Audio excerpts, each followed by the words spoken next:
In today's video, I'm going to teach you how to close period in Xero.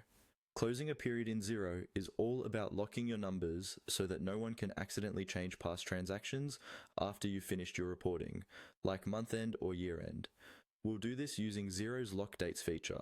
I'll walk you through where to find it, how to set it up, and a few tips to keep things tidy and secure. First, from your Xero dashboard, look towards the top of the screen and click on the accounting menu.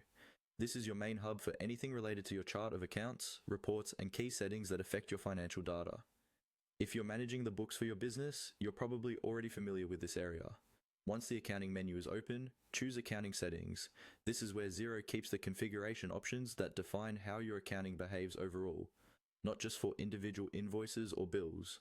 You may need the right permissions to see this option, so if you don't see it, check with whoever manages user access in your organization. Inside Accounting Settings, look for the section called Financial Settings and click on it.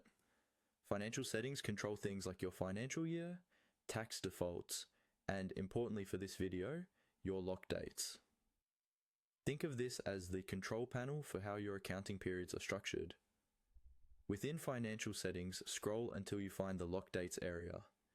This is the feature that effectively closes your period in Xero. When you set a lock date, Xero prevents users from adding or editing transactions dated on or before that date, depending on the permissions you set. This helps maintain the integrity of your historical reports once they're finalized. Next, set the date you want to lock. Typically, you'll choose the last day of the period you've just finished reviewing and reporting on. For example, if you've completed all reconciliations and reports for December, you might lock everything up to December 31. Take a moment here to double check that all bank accounts are reconciled and all adjustments are posted before you lock the date, because any changes after locking will require you to update the lock again. Once you've entered the correct lock date, go ahead and click Save. This confirms your settings and applies the lock across your Xero organization.